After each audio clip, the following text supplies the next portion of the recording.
मंगलम भगवान वीरो मंगलम गौतमो गणी मंगलम कुंद कुंदार्यो जैन धर्मोस्तु मंगलम सर्वमंगलमांगल्यम सर्वकल्याणकारकम प्रधानं सर्वधर्माणां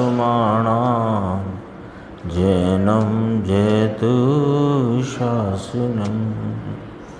मैं नमो तीर्थनायक को, नमो ओंकार वाणी को, नमो उन कुंद प्रभु को जिन्होंने ओंकार धारण की।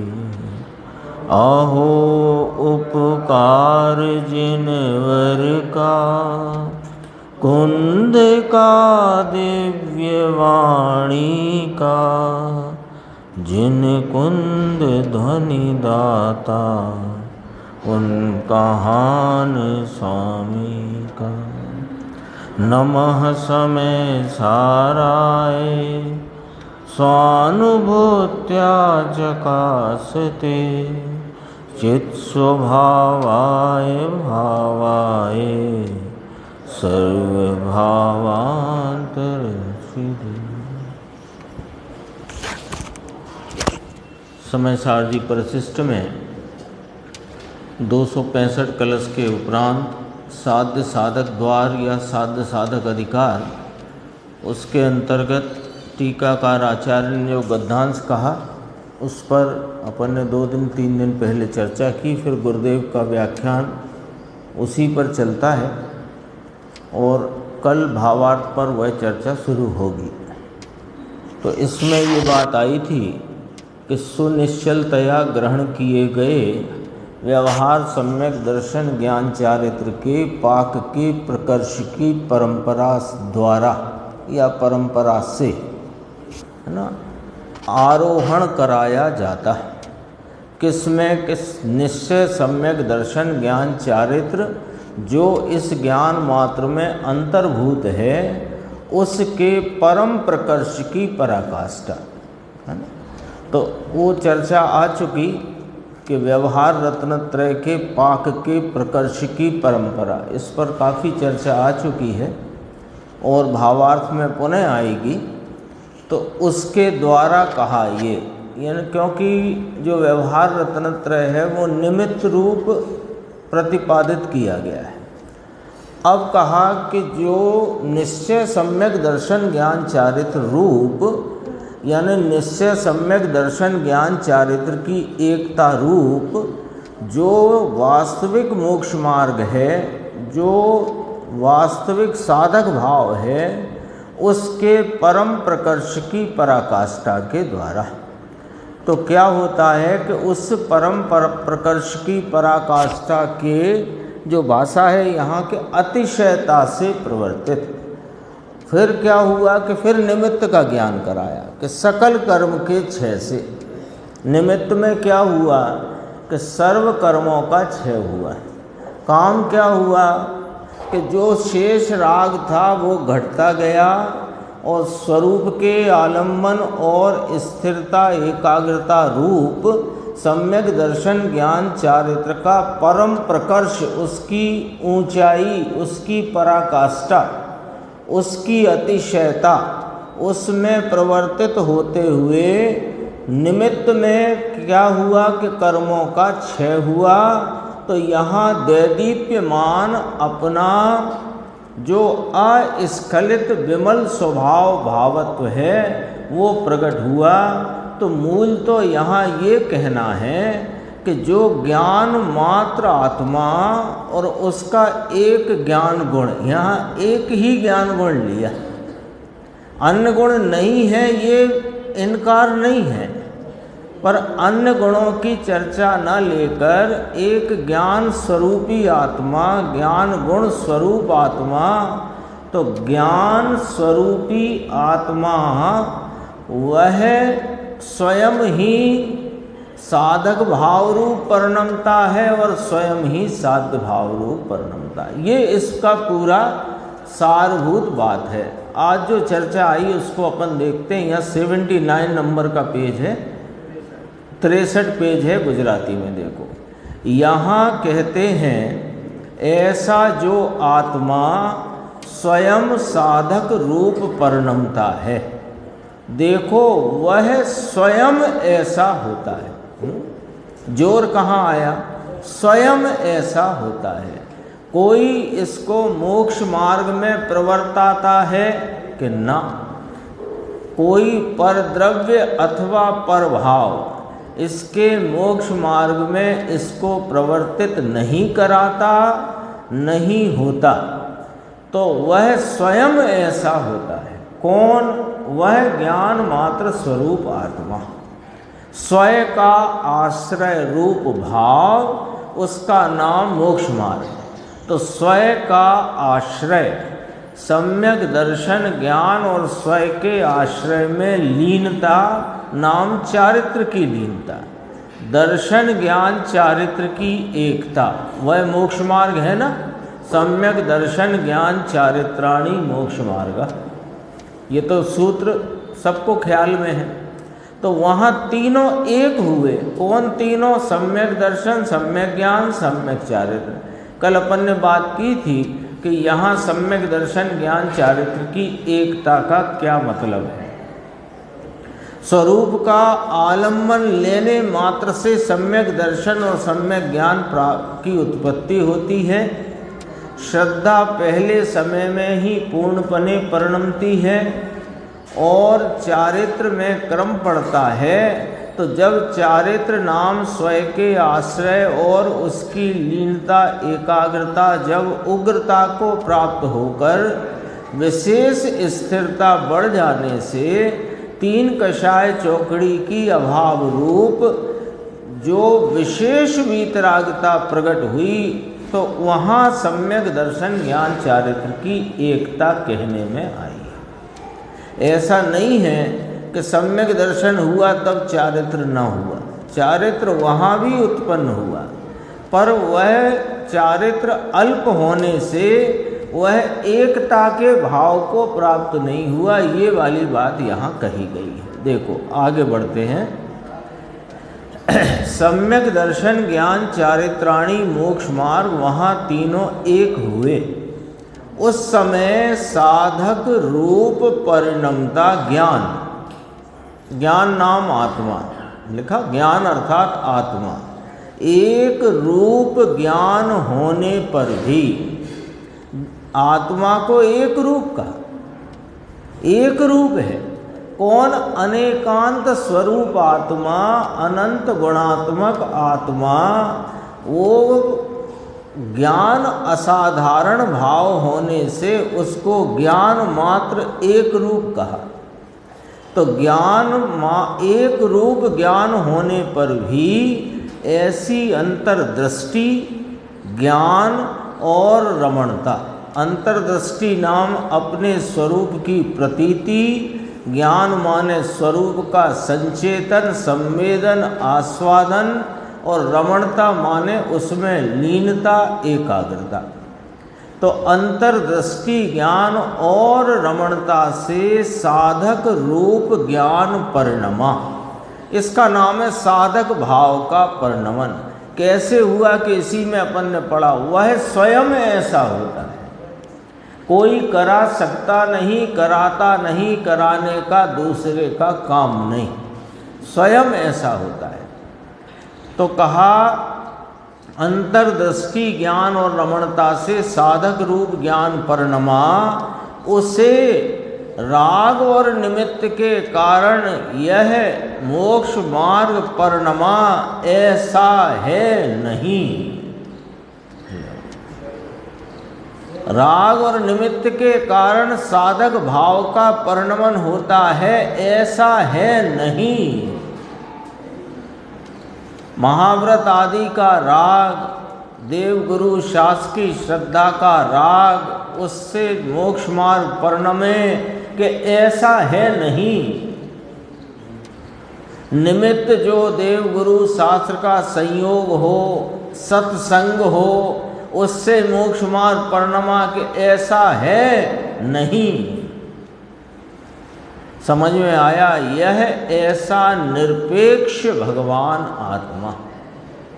तो जब ये ऐसा निरपेक्ष भगवान आत्मा स्वयं ही अपने स्वरूप की प्रतीति और संचेतन और उसकी एकाग्रता रूपी तीनों की दर्शन ज्ञान चारित्र की एकता रूपी साधक भाव में जब यह स्वयं ही निरपेक्ष रूप से परिणमता है, राग और निमित्त से साधक भाव परिणमे ऐसा है नहीं, तो फिर व्यवहार की बात क्यों बताई आपने?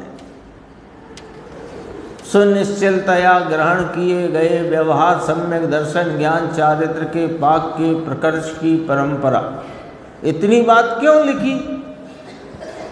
जब यह चैतन्य परमात्मा ज्ञान मात्र स्वरूपात्मा अपनी ही प्रतीति, अपनी आपरूप प्रतीति, अपने स्वरूप के संचेतन और उसकी लीनता रूपी मार्ग की ये दर्शन ज्ञान चारित्र की एकता स्वरूप साधक भाव में आप स्वयं ही परिणमता है, तब फिर इसको सर्व ओर से इसके साधक भाव को निरपेक्षपना है।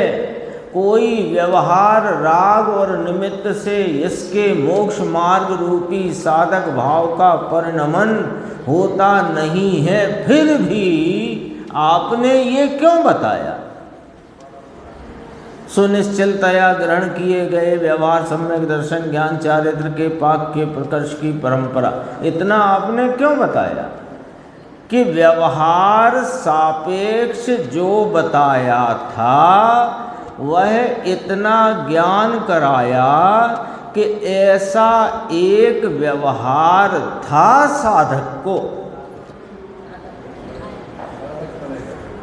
बाधक पने का ये भाव साधक को था, ये न होता तो ये साध्य होता। क्या आचार्यों का मर्म है। कल एक जगह पढ़ते थे हम गुरुदेव श्री का व्याख्यान, तो उसमें आया ये गूढ़वाद है। गूढ़वाद है। गूढ़वाद का अर्थ इसमें शब्दों से अकेले आपको भाव नहीं मिलेगा, इसमें बहुत रहस्य अंदर भरा हुआ है। हाँ, भाव सरल है पर शब्दों से कहा जा सके पूरा भाव ऐसा इसलिए संभव नहीं कि रहस्य अंतर स्वरूप का गूढ़ है, गंभीर है, ऐसे नहीं कह सकते, है ना? कि ऐसे और सारी चर्चा आती है तो भेद प्रभेदों की चर्चा आती है, वहाँ तो सीधी बात है। ये जैसे कि नाम कर्म की प्रकृतियाँ 93 नाम गिनो हो गई, कर्म की 148 प्रकृतियाँ फला फला फला फला, इन प्रकृतियों का संक्रमण ऐसे, इन प्रकृतियों का अपकर्षण ऐसे, ये सब बात गूढ़ नहीं है। लेकिन ये मोक्ष मार्ग और मोक्ष मार्ग का आश्रय भूत यानी जिसका कारण भूत, मोक्ष मार्ग का कारण भूत अपना यह चैतन्य परमात्मा, इसका रहस्य, इसका भाव, इसका स्वरूप अत्यंत गूढ़ है। पढ़ो तो ऐसा लगे क्या है ये। व्यवहार है ना, सुनिश्चलतया ग्रहण किए हुए। अब वो इतनी लाइन लिखी तो व्यवहार का रसिया तो तुरंत अर्थ निकालता है कि देखो आचार्य भगवान कह रहे हैं पहले व्यवहार करो तो निश्चय होगा। अब इसका जवाब भी कल मिलेगा अंकुर अपने को भावार्थ में, अगले प्रवचन में। अभी देखो, अभी इतना कल भी चर्चा आई थी, आज फिर आई, थोड़ा ख्याल करना। व्यवहार की सापेक्षता का यहाँ जितना निरूपण किया गया है वह ऐसे साधक जीव को उसकी साधक दशा में ऐसा एक व्यवहार था, बस वह कोई साधक पना नहीं है। अब पॉइंट याद करना, अब याद करना, थोड़ा याद करना, क्यों कि ख्याल में रहे, इसलिए, है ना। व्यवहार की चर्चा आई तो उसको सापेक्ष बताया कि हाँ बताया, तो सापेक्ष बताया क्यों कि साधक जीव को साधक दशा में ऐसा एक व्यवहार था, बस। अच्छा, तो वो जो व्यवहार था उसका क्या कार्यक्रम था कि वो कोई साधकपना नहीं है, वो कोई आत्मा की परिणति को शुद्ध करने में मदद करे, ऐसी उसमें ताकत नहीं है।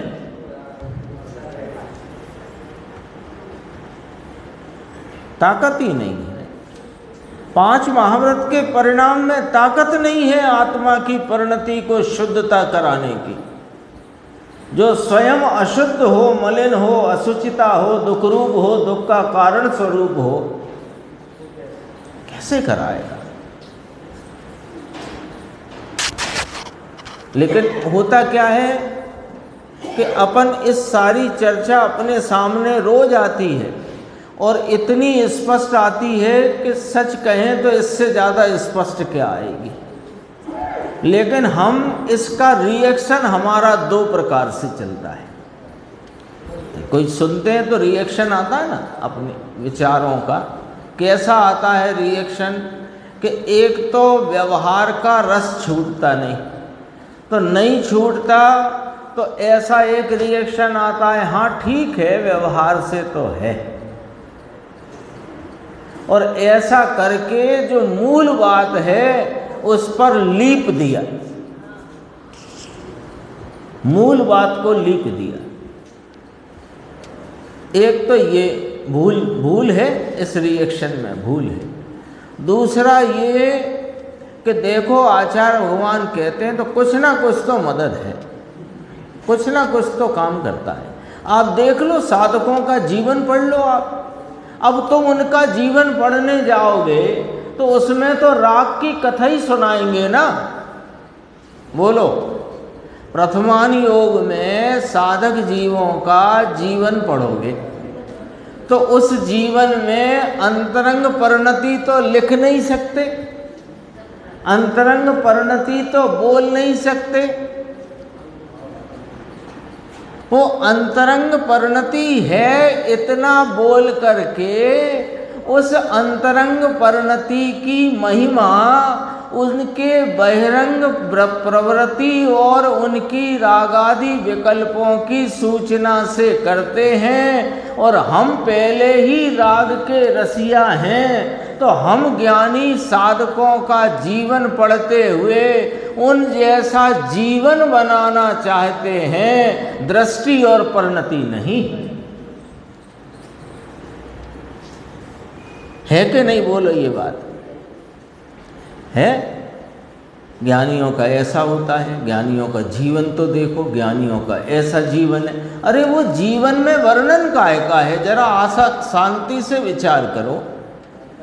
ज्ञानी साधकों के जीवन का जो वर्णन शास्त्रों में आया, हम पूछ रहे हैं उसमें क्या वर्णन आया? उसमें राग का वर्णन आया और देह की वृत्ति का वर्णन आया। तो हमने उसे मोक्ष मार्ग मान लिया जो मोक्ष मार्ग है नहीं, और उससे उनका मोक्ष मार्ग चलता नहीं, और उससे उनके मोक्ष मार्ग को मदद किंचित थी नहीं। लेकिन अंतरंग परिणति का बोध कराने के लिए उस निमित्त पर से चर्चा की जाती है। अब उसका गूढ़ रहस्य तो हमें पकड़ना पड़ेगा। लेकिन हमारे साथ दुर्घटना ये हो रही है कि हमें राग का रस है तो हम उसकी पुष्टि में चले जाते हैं और वीतराग स्वरूप और वीतरागता को छोड़ देते हैं। देखो कितना स्पष्ट करते हैं गुरुदेव, कहीं साधकपना नहीं है, कहीं आत्मा की परिणति शुद्ध को मदद करे ऐसी उसमें ताकत नहीं है, ये तो बताया। परंपरा, फिर गुरुदेव ने याद किया, परंपरा अनुक्रम, समझ गए अर्थ परंपरा का? अभाव रूप भाव, ये परंपरा का अर्थ है। 83 पेज पे थोड़ा सा देखेंगे, आप लोग का शायद 4 पेज या 3 पेज बढ़ गए होंगे वहाँ। जो आया था ना, देखो अतिशयता से प्रवर्तित, जो निमित्त की बात बताई, सकल कर्म के 6, उससे वो निमित्त में तो देदीप्यमान क्या हुआ कि अस्खलित विमल स्वभाव भावत्व द्वारा स्वयं सिद्ध रूप से परिणमता।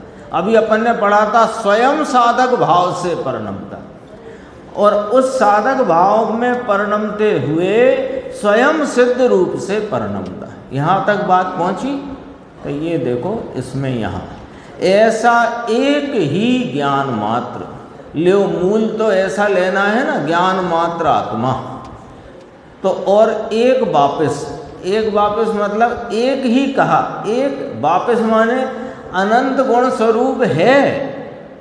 ज्ञान स्वरूपी आत्मा अनंत गुण अनंत शक्ति स्वरूप वस्तु अनेकांतात्मक है, लेकिन उसको फिर दोबारा ज्ञान मात्र स्वरूप एक कहा।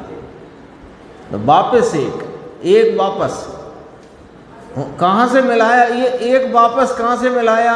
वो वहाँ प्रश्न हुआ था, साहिब ज्ञान मात्र क्या आत्मा ज्ञान मात्र ही है? तब कहा था कि नहीं, अनंत शक्तियाँ उछलती हैं आदि इत्यादि पूरा वर्णन करके फिर से आद्वाद अधिकार पूरा करते हुए साध्य साधक द्वार जब शक्तियों के परिशिष्ट के बाद कहा, तो कहा अनंत शक्तियाँ होने पर भी ये ज्ञान स्वरूपी आत्मा।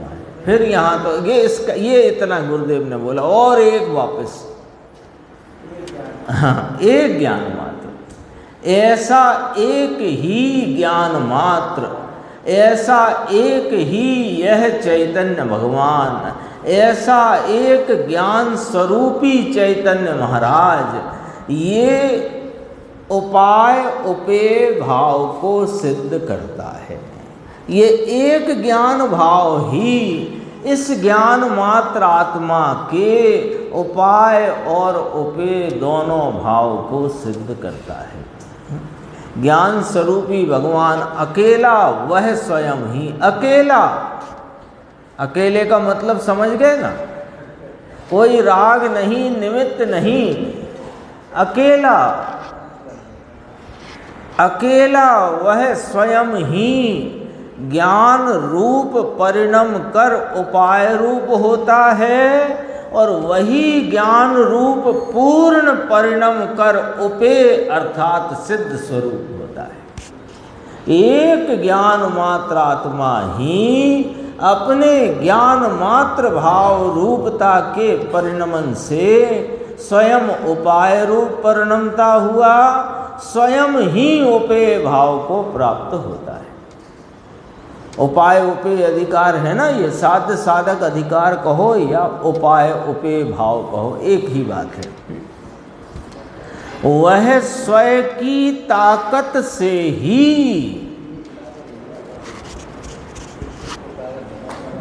इसलिए कहा गूढ़ है ये, है ना। ऐसे पढ़ेंगे अपन तो शब्दों में जितनी बात आती है उससे बहुत गुनी बात उसमें अंदर भरी हुई है,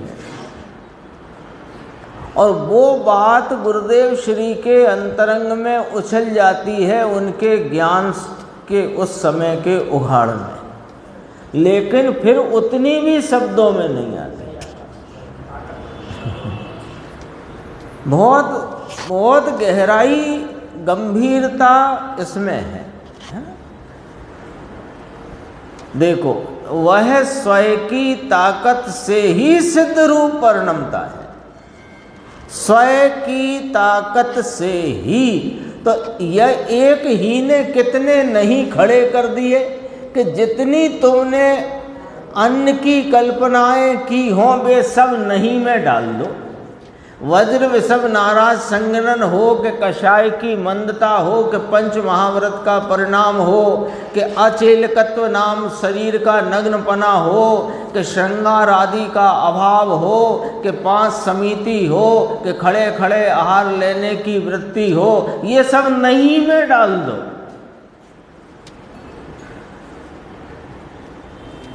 तो नग्नता बिना तो मोक्ष होता नहीं, तो नग्नता से मोक्ष होता नहीं। आप कहो, कोई कहे कि नग्नता बिना मोक्ष होता नहीं, हम कहते हैं नग्नता से मोक्ष होता नहीं, तो फिर प्रश्न उठेगा कि फिर मोक्ष कैसे होता है? कि वह स्वयं की ताकत से ही, स्वयं की ताकत से ही सिद्ध रूप परिणमता है। तो फिर वो जो बाहर में कषाय की मंदता, उससे कि ना उसका जब उल्लंघन करता है तब वह ताकत वर्तती है। ताकत कहो, पुरुषार्थ कहो, तो वो ताकत पुरुषार्थ कब वर्तता है?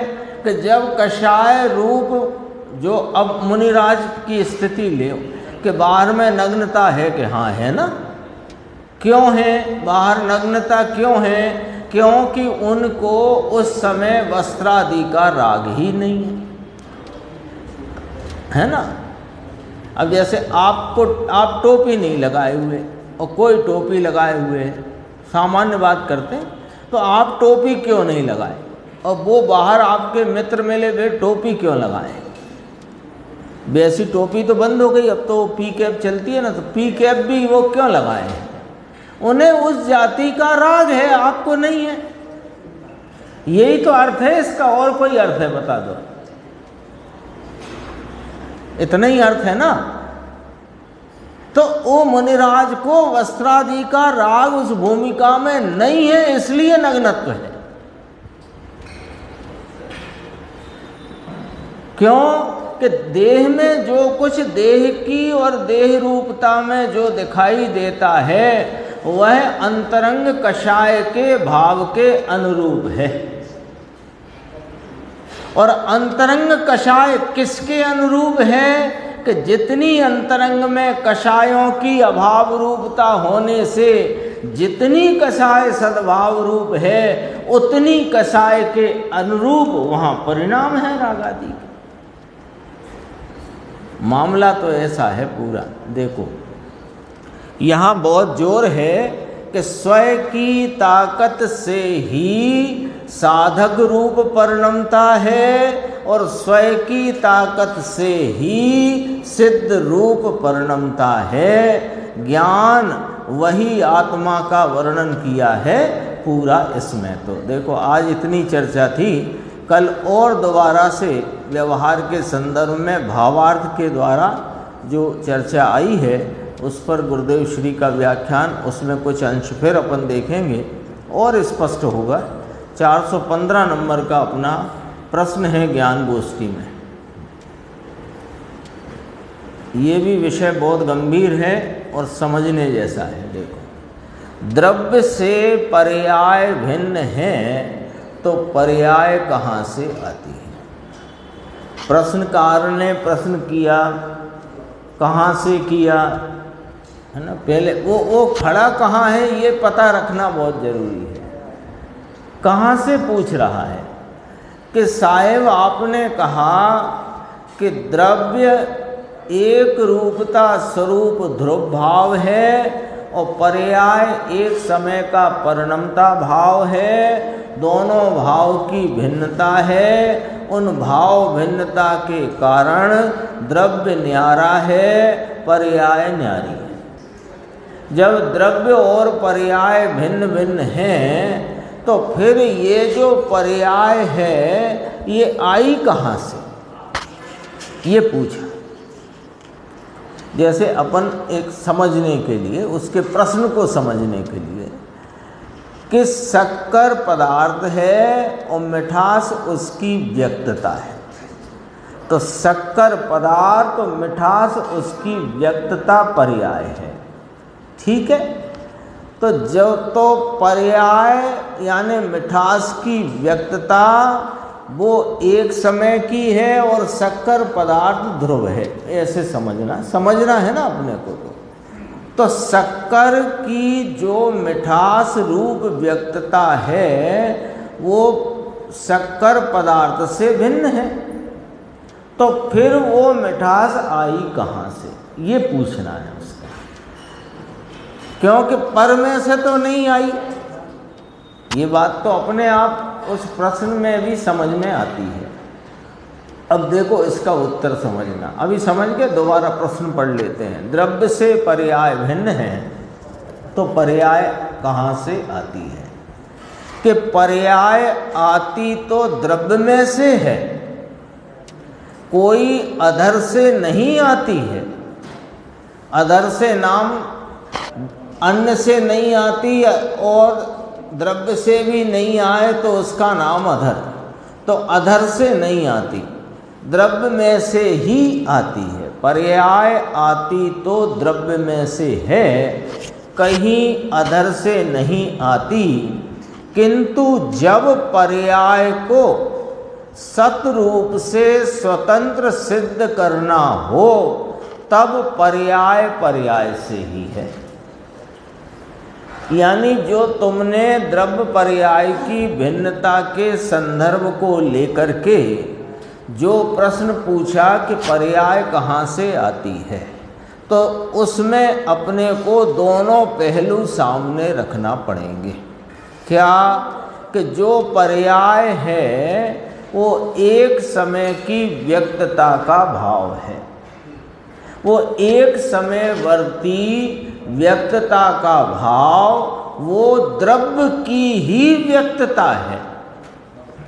वो किसकी व्यक्तता है? द्रव्य के स्वभाव की ही व्यक्तता है। द्रव्य का स्वभाववान है ना, तो द्रव्य की ही व्यक्तता है। तो पर्याय कहाँ से आना निश्चित हुआ? द्रव्य में से। तो फिर भिन्न क्यों कही थी? अब दूसरा प्रश्न हो गया। जब देखो प्रश्नकार ने कहाँ से प्रश्न किया, मुकेश जी देखो क्या कहते हैं। प्रश्नकार ने कहाँ से प्रश्न किया कि द्रव्य से पर्याय आपने भिन्न कही, क्योंकि पर्याय एक समयवर्ती है और द्रव्य ध्रुव स्वरूप है, वो त्रिकाल रहने वाला है। तो इस अपेक्षा से भिन्न होने से प्रश्नकार ने पूछा कि फिर आती कहाँ से है पर्याय? तो उत्तर देने के संदर्भ में गुरुदेव श्री ये कहना चाहते हैं कि भैया पहले ये तो बताओ पर्याय कहते किसे हैं? कि पर्याय द्रव्य की ही व्यक्तता का नाम है। द्रव्य की वर्तमान व्यक्तता उसका नाम पर्याय है। तो उस पर्याय में कौन व्यक्त है? द्रव्य स्वयं व्यक्त है। द्रव्य अपने भाव स्वभाव से स्वयं व्यक्त है। तो वो पर्याय कहाँ से आना निश्चित होएगा भाई जी? द्रव्य में से, द्रव्य में से, ठीक है। तो द्रव्य में से ही पर्याय आती है, पर्याय पर में से नहीं आती, पर्याय अधर से नहीं आती। एक पॉइंट लिख लो यहाँ पर, ठीक है। तो फिर पर्याय को भिन्न क्यों कहा? अब दूसरा प्रश्न उठ गया। जब पर्याय द्रव्य की ही व्यक्तता का नाम है, द्रव्य ही अपने भाव स्वभाव से उस वर्तमान परिणाम में व्यक्त है, तो फिर पर्याय को द्रव्य से भिन्न क्यों कहते हो? तो कहा कि पर्याय उस समय का वर्तमान सतरूप भाव है। द्रव्य यदि त्रिकाली सत है तो वो पर्याय उस समय का वर्तमान सत है। अब उस वर्तमान सत को सतरूप स्वतंत्र सिद्ध करना हो तो पर्याय पर्याय से ही है, द्रव्य से नहीं। और वह द्रव्य पर्याय स्वरूप वस्तु की सत्ता को सिद्ध करना हो तो वो पर्याय द्रव्य की ही व्यक्तता होने से वो पर्याय द्रव्य की ही है, द्रव्य से भिन्न सत्ता नहीं। अब बोलो द्रव्य गुण पर्याय समझना कितना जरूरी। पर्याय पर्याय से ही है। देखो वर्तमान में जो कुछ भी व्यक्त भाव है, इसमें आएगा नीचे, अभी बताते हैं। पर्याय का पर्याय किसे कहा? द्रव्य का वर्तमान व्यक्त भाव। तो वो जो वर्तमान व्यक्त भाव है, अब उसको ऐसे जैसे बोल रहे हैं वैसा सुनो। वर्तमान व्यक्त भाव है माने सत है किसे कहते हैं? सत को। है माने सत, तो वो सत है, तो सत है वो तो अहेतुक होता है। तो वो पर्याय से है, यानी वो पर्याय है तो अहेतुक है। अहेतुक है तो वो पर्याय से है, ये इसका अर्थ है। उसकी सत्ता स्वतंत्र है। क्यों स्वतंत्र है? कि वह उस समय का वर्तमान सतरूप भाव है। और सत्ता हो वो निरपेक्ष ही होती है, अहेतुक ही होती है। उसे हेतुक नहीं हो सकती। हेतुक हो तो वो सत्ता नहीं, हेतु का नाम वो सत्ता नहीं, वो वाली सत्ता नहीं। अभी नीचे स्पष्ट आ जाएगा। द्रव्य से पर्याय हो। अब इसी को स्पष्ट करते हैं कि पर्याय से ही क्यों कह रहे हो आप? द्रव्य से पर्याय होती है, ऐसा ही रखो, एक ही न्याय रखो ना। ये दो न्याय क्यों करते हो? एक ही न्याय रखो। पहले आपने कह दिया कि पर्याय द्रव्य की ही व्यक्तता का भाव है, द्रव्य ही उसमें व्यक्त हुआ है। तो द्रव्य ही जब व्यक्त हुआ है तो पर्याय द्रव्य से ही आती है, ये बात नक्की करो, एक फाइनल करो। फिर आपने दूसरी बात क्यों कही कि जब पर्याय को सतरूप से स्वतंत्र सिद्ध करना हो तब पर्याय से ही है? ये बात क्यों करी आपने? जब आपने कह दिया पर्याय द्रव्य की ही है तो एक पॉइंट फाइनल करो। अब आप ये वाली बात क्यों उठाई आपने कि जब पर्याय को सतरूप से स्वतंत्र सिद्ध करना हो तो पर्याय से ही है? ऐसा क्यों कहा? कि इसलिए कहा कि यदि द्रव्य से पर्याय मानोगे तो द्रव्य तो एक रूप रहता है और पर्याय अनेक रूप होती है। समझना बात को।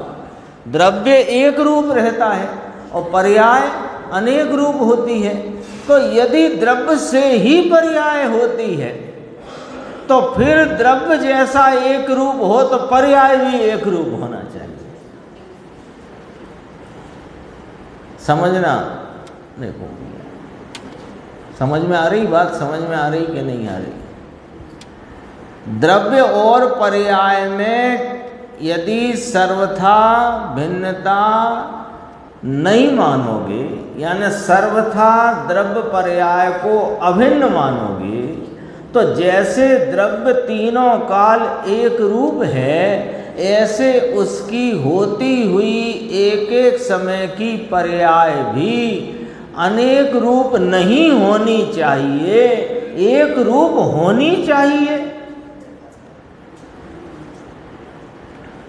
इसलिए हम कहते हैं कि द्रव्य और पर्याय भिन्न भिन्न हैं, यद्यपि वह पर्याय उस समय के वर्तमान भाव में अपने ही द्रव्य की व्यक्तता रूप होने से द्रव्य की है, तथापि वह पर्याय अपने उस समय का वर्तमान सतरूप भाव होने से वह निरपेक्ष और स्वतंत्र होने से वह पर्याय से ही है, द्रव्य से नहीं। क्योंकि यदि द्रव्य से पर्याय सर्वथा मानो अभिन्न, तो फिर जैसा द्रव्य वैसी पर्याय चाहिए हर समय। हर समय पर्याय ध्रुव तो हो नहीं सकती, क्योंकि पर्याय तो एक समयवर्ती क्रमवर्ती उत्पन्न विनष्ट वाला भाव है। अब द्रव्य और पर्याय एक ही अभिन्न रूप मानो सर्वथा। तो कथंचित भिन्न कथंचित अभिन्न। कथंचित भिन्न कैसे कि पर्याय अपने रूप से है, उस समय का उसका अपना सतरूप वर्तमान सतभाव है, और द्रव्य त्रिकाली सत है, उसका स्वभाव एक रूप रहता है और पर्याय का भाव बदलता रहता है। तो उसमें कथंचित भिन्न बना है। और कथंचित अभिन्नपना क्यों है कि वो द्रव्य की ही व्यक्तता है, वो अपेक्षा से उसमें कथंचित अभिन्न बना है। अब सर्वथा अभिन्न मानोगे तो ये पॉइंट आया कि जे द्रव्य जैसी एक रूप ही होना चाहिए, किंतु वैसी होती नहीं। फिर आगे स्पष्ट करते हैं कि द्रव्य सत है, वैसे पर्याय भी सत है, स्वतंत्र है। इस अपेक्षा से द्रव्य से पर्याय को भिन्न कहा जाता है और अभिन्न भी कहा जाता है। आ गई ना, कथंचित भिन्न कथंचित अभिन्न। सर्वथा अभिन्न मानोगे तो बात स्पष्ट जैसा स्वरूप है वो आएगी नहीं। सर्वथा अभिन्न मानने स्यादवाद तो है ही। स्यादवाद के बिना तो जिनवाणी में एक कदम नहीं चल सकते। क्यों कि वस्तु अनेकांत स्वरूप है और उसका कथन स्यादवाद के सिवाय किसी रीति से संभव नहीं, और जैन दर्शन के अलावा कहीं स्यादवाद है नहीं है। सर्वथा भिन्न है पर्याय। तो पर्याय अभी आ गया था, वो गुण के लिए आया था। ऐसा पर्याय में भी लगा सकते हैं। हिमालय और विंध्याचल जैसी तो नहीं है। उसी का व्यक्त भाव है। आपके हाथ में अंगूठी है सोने की अंगूठी है। अब सोने की अंगूठी कथंचित सोने से अभिन्न है, क्योंकि अंगूठी है वो सोने की ही व्यक्त उस समय की आकार रूप अवस्था है कि नहीं? सोने की आकार रूप अवस्था है कि नहीं अंगूठी? तो सोने की ही है वो अवस्था, अंगूठी अवस्था, और सोना द्रव्य। अंगूठी पर्याय, सोना द्रव्य। तो वो अंगूठी सोने की ही है, पर सोने की ही होने पर भी जैसे सोना सदा एक रूप रहता है, ऐसे अंगूठी सदा एक रूप नहीं रहती। अंगूठी पलट करके कुछ और बन सकती है, लेकिन सोना पलटकर चांदी नहीं हो सकता। तो वो अपेक्षा से वो जो द्रव्य है और पर्याय है उसको भिन्न कहा जाता है। क्यों? क्योंकि द्रव्य अपने स्वभाव से त्रिकाल सत स्वरूप है और पर्याय भी उस समय का सत है, उस समय का वर्तमान सतरूप भाव है। तो पर्याय सत, क्योंकि उस सत का ही अंश है। यद्यपि और स्पष्ट समझ लो, वो जो पर्याय जो है, देखो है कहते ही सत आता है। तो पर्याय है वो उस द्रव्य रूप सत का ही अंश है, लेकिन वह द्रव्य रूप सत का अंश है, द्रव्य नहीं है। द्रव्य नहीं है ना। उत्पाद व द्रव्य युक्तम सत कहा। तो द्रव्य किसको कहा? द्रव्य स्वभाव को, और उत्पाद व पर्याय स्वभाव को। तो द्रव्य पर्यायवत द्रव्यम, गुण पर्यायवत कहा तो उसे द्रव्य पर्याय स्वरूप द्रव्य है, वस्तु है, पदार्थ है। लेकिन पर्याय और द्रव्य में भिन्नता है, और अभिन्नता है। अभिन्नता कैसी कि वह पर्याय उसी द्रव्य की है, लेकिन भिन्नता क्यों?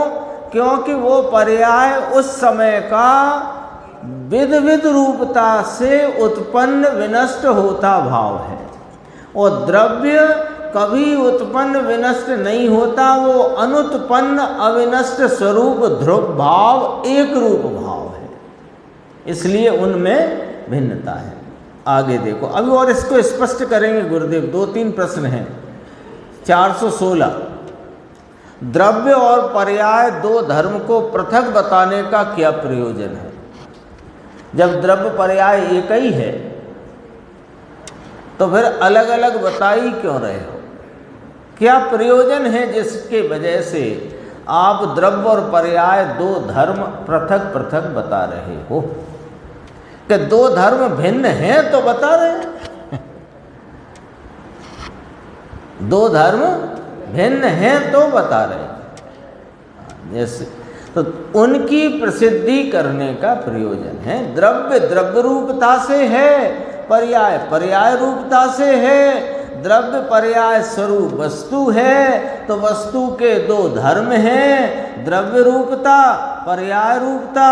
वे दोनों धर्म न्यारे न्यारे हैं तो उन्हें प्रसिद्ध करते हैं, द्रव्य को द्रव्य रूपता से, पर्याय को पर्याय रूपता से। फिर कैसे उनमें भिन्नता है?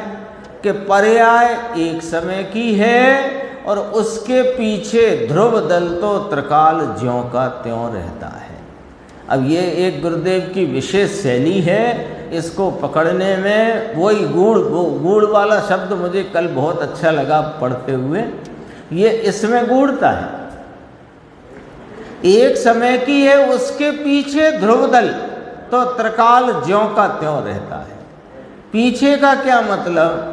कि वो पर्याय में पर्याय की जो व्यक्तता है उसमें ध्रुव अपने स्वरूप से ध्रुव रहा है और पर्याय पलटती जाती है। प्रति समय पर्याय पलटती जाती है, उस प्रत्येक पर्याय में ध्रुव ध्रुवता से रहता है। प्रत्येक पर्याय में ध्रुव ध्रुवता से रहता है, पर्याय पलटती जाती है। तो जो पलटता जाता है वो पर्याय है, और वहीं जो नहीं पलटता ध्रुव रहता है वो द्रव्य है। ऐसे करके प्रयोजन पूछा था ना, तो पर्याय दृष्टि छुड़ाना है, द्रव्य दृष्टि कराना है। तो पर्याय दृष्टि कैसे छूटे?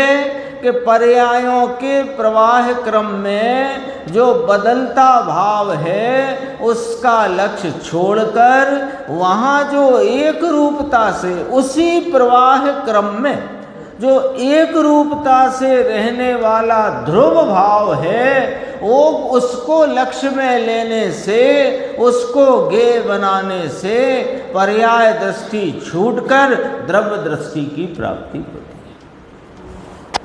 और देखो ये चैप्टर कितना महत्वपूर्ण है, द्रव्य गुण पर्याय का, इसको गेय बनाना चाहिए। 417 आत्मा के पर्याय धर्म को स्वीकार न किया जाए तो क्या हानि है? अब उसका प्रश्न ही आ गया। क्रम देखना जरा, पहले प्रश्नों का उत्तर तो सब अपनी चर्चा में आ गए। द्रव्य से पर्याय भिन्न कहीगा आपने, तो पर्याय कहाँ से आती है? तो कहा कि पर्याय द्रव्य में से ही आती है, लेकिन पर्याय पर्याय रूपता से रहती है, द्रव्य द्रव्य रूपता से रहता है। तो दो धर्म भिन्न काय को बता रहे हो आप? कि वे दो भिन्न हैं तो बता रहे हैं, दो भिन्न हैं तो बता रहे हैं। तो क्या भिन्नता है? कि पर्याय एक समय की है और उसके पीछे माने उसके साथ उस प्रवाह क्रम में पर्याय बदलती रहती है, और ध्रुव द्रव्य न बदला हुआ अबदले स्वरूप से रहता है। तो अब जब आपने ध्रुव दल की बात कही तो आपने क्यों प्रयोजन से कही? क्या प्रयोजन था? कि पर्याय दृष्टि छुड़ाना है और द्रव्य दृष्टि कराना है। तो जब पर्याय दृष्टि छुड़ाना है तो पर्याय को गायब ही कर दो। जब पर्याय दृष्टि छुड़ाना ही है तो फिर पर्याय धर्म को स्वीकार ही मत करो, एक द्रव्य को ही स्वीकार करो। ये प्रश्न है उसका। यहां से निश्चयाभास खड़ा हो जाता है ना। जब दृष्टि द्रव्य स्वभाव की करना है, जिनने द्रव्य दृष्टि करी वे सिद्ध हो गए, और हम पर्याय दृष्टि में अनादि से मूढ़ पड़े हुए हैं। तो पर्याय दृष्टि छोड़ना है, द्रव्य दृष्टि करना है, तो पर्याय है ही नहीं द्रव्य में, ऐसा मानो, बात खत्म। हाँ, अब देखो क्या गजब का उसमें बहुत बढ़िया जवाब है। यदि आत्मा के पर्याय धर्म को माने और आत्मा के पर्याय धर्म को जाने, इसका क्या अर्थ हुआ? माने और जाने। पर्याय धर्म होता है ये स्वीकार करना, और पर्याय धर्म का क्या स्वरूप है वो जानना। पर्याय बिना का नहीं होता द्रव्य, हाँ नहीं होता, स्वीकार किया तुमने, बहुत अच्छी बात है, लेकिन पर्याय का क्या स्वरूप है उसे जानो भी तो सही। तुम पर्याय को ही पूरी वस्तु मानते हो, ये पर्याय धर्म जानना नहीं है। तो पर्याय को छोड़ दो, तो ये ऐसे भी नहीं है, क्योंकि बिना पर्याय का कोई द्रव्य नहीं है। बहुत बैलेंस की जरूरत है। बहुत। गुरुदेव कहते हैं जैन शासन तो कच्चे पारे जैसा है, जिसने इसका शोधन करके ग्रहण कर लिया वह निरोग हो गया, और जो इसका शोधन न कर पाया वो मृत्यु को प्राप्त हो गया। कच्चे पारे जैसा रहस्य है इसका, देखो। इसको बहुत, इसके लिए दरअसल में अंतरंग स्वरूप की प्राप्ति की तीव्र धगस होनी चाहिए, स्वरूप के को जानने की तीव्र जिज्ञासा होना चाहिए, और धैर्य होना चाहिए, गंभीरता होनी चाहिए, और शौर्य होना चाहिए, तब ये बात समझ में आती है।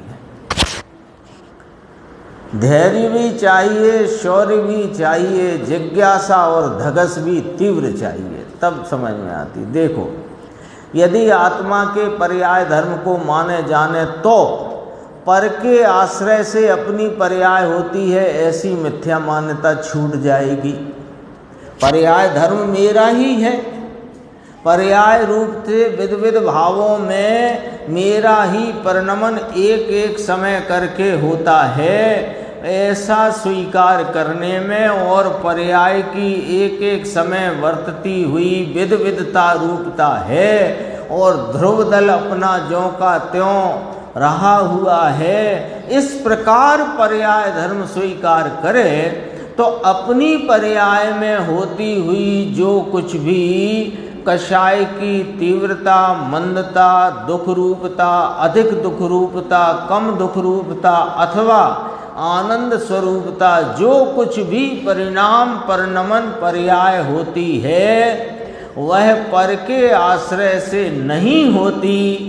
ये बात सिद्ध हो जाने से पर के आश्रय से अपनी पर्याय होने की मिथ्या मान्यता छूट जाती है। हाँ, देवगुरु शास्त्र से हमें धर्म हो जाएगा, राग की मंदता से धर्म हो जाएगा, शास्त्र से हमें सम्यक दर्शन हो जाएगा, ये पर के आश्रय से अपनी पर्याय मानने की मिथ्या मान्यता है। आगे देखो, और अपने द्रव्य के आश्रय से ही अपनी पर्याय होती है ऐसी मान्यता हो जाएगी। पर्याय धर्म स्वीकार करने से माने उसको मानने से और जानने से। तो क्या छूट गया कि पर के आश्रय से मेरी कोई पर्याय होती नहीं, जो पर्याय है वह मेरे द्रव्य के आश्रय से ही होती है। इतना स्वीकार करने पर क्या निर्णय खड़ा हो गया कि पर द्रव्य से मुझे लाभ हानि होती है, ये मिथ्या बुद्धि नहीं रहेगी। ये मिथ्या बुद्धि छूट गई, पर द्रव्य से लाभ हानि की। तो जिसने पर से अपनी पर्याय में लाभ हानि होना माना है, उसने आत्मा के पर्याय धर्म को वास्तव में जाना ही नहीं है। पर्याय धर्म अपना है, किसी अन्य वस्तु के कारण अपना पर्याय धर्म नहीं होता। पर्याय का परिणमन अन्य वस्तु के कारण से नहीं होता। यदि दूसरा पदार्थ आत्मा की पर्याय को करे तो आत्मा के पर्याय धर्म ने क्या किया? सीधा लॉजिक है, बहुत सीधा न्याय है कि आत्मा प्रति समय अपनी वर्तमान व्यक्तता रूप पर्याय से परिणमता है। यदि दूसरा इसकी पर्याय को करे तो इसने क्या किया? इसने क्या किया? ये फिर बिना पर्याय का रह गया ना, तो बिना पर्याय का होता नहीं। तो पर्याय धर्म को स्वीकार क्यों करना, ये पूछा था। पर्याय धर्म को स्वीकार न करें तो क्या हानि है? इसी प्रश्न को पलट दो कि आत्मा के पर्याय धर्म को स्वीकार करने से क्या लाभ है। ये बात आ गई। देखो, यदि निमित्त से पर्याय का होना माना जाए तो आत्मा का पर्याय धर्म ही नहीं रहता। देखो कितनी बात आई।